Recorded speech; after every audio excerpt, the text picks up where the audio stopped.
What's up, guys? So today I'm going to do a video using some of Indian Wells as an example of when you're playing matches and you're playing someone that's a little bit of a higher level than you, and they hit these great shots on you, and then you see them play in the next round and you're like, wow, why aren't they hitting any of those on my next opponent? Maybe they just had a good match against me. Well, the first one I'm going to show is Djokovic. Even though he lost this match, you see him work out the point. He dropped it short. He's always one step ahead, and he's moving exactly where the ball is going to be to make his shot. Now, this other one is a doubles example. I just posted a short of it, but the Bryan brothers are so good at the net, and that's because they, again, are moving in the direction of where the ball is going to be. They take away the percentage shot. And again, here's a third example we see with Monfils. So Monfils goes and he gets a shot down the line with his backhand, and then he cuts back towards the middle. He does his split step, and now he's there for the next shot when they go behind him. So because they're so quick, they're moving to where the next ball is gonna be. All right, and then with the split step, they can change direction and cover the court behind them. And so at the lower levels, you're just not covering the court well enough. Okay, you're playing maybe one ball, maybe just trying to get it back in. If it's doubles, you're just trying to protect your line, and what you need to do is take away the highest percentage shots. I'm gonna put a quick clip here of Vic Braden, because Vic Braden I think hilariously makes fun of intermediate players and below, where he's like, if the problem with them is they freeze and they don't go to where their intuition tells them to go. All right, so here, let's check this out. Confirm everything. They're not going to look stupid, man. So they go, is it a backhand or a forehand? It's a forehand. Right. And then they go. All right, so it's funny. He's kind of comical about it. He's a great entertainer, but that's essentially what's happening in your tennis game. So the reason they're hitting winners on you, and then the next level is probably a little bit higher when they go on to the next round in a tournament, is because that player is covering the court that much better. So now when you see Cam Norrie playing against Monfils here, I have two more clips. Excuse me. Cam Norrie misses because he's trying to now hit a little bit closer to lines, hit a little bit of a better quality shot. So now he's missing this one wide, and he's missing this ball into the net because your court coverage, your defense is that much better. All right. So from now on, play.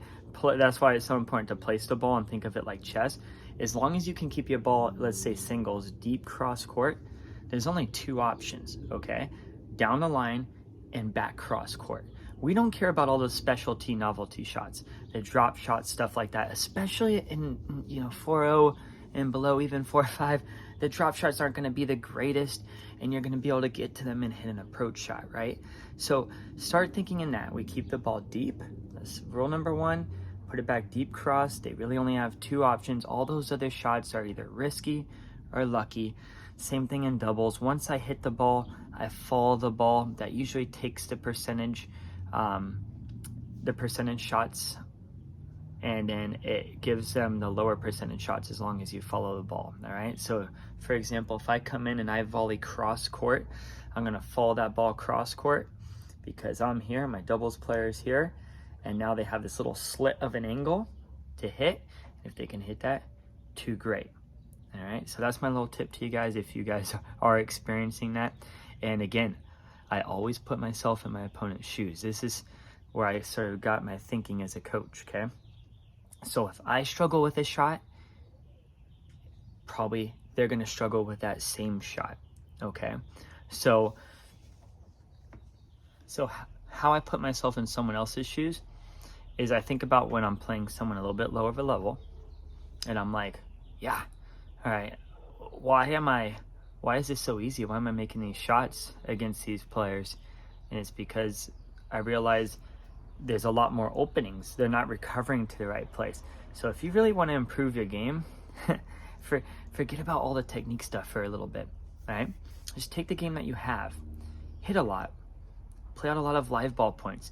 And I like a lot of pattern points. So I do king queen in the court a lot for my juniors, and for adults I do it in doubles play, where I'll feed a ball. Let's say we're doing doubles, I'll feed a ball to the baseliner and we'll go cross court and then play out the point. And then I'll start picking up and teaching certain patterns off that. Because if I feed the ball or do 11s, if you guys know what 11s are for singles, where it's feed the ball and just play out the point, those are a lot more efficient for getting the judgment of the body and the ball and knowing where it's going to go, rather than serve and return. Because match play does serve and return, and so all the points, there's a lot of points lost there, and there's not a lot of action. Okay, so if we do 11s where we just hand feed the ball and then play out the point, you're starting on even terms, so it's going to be more of point play, right?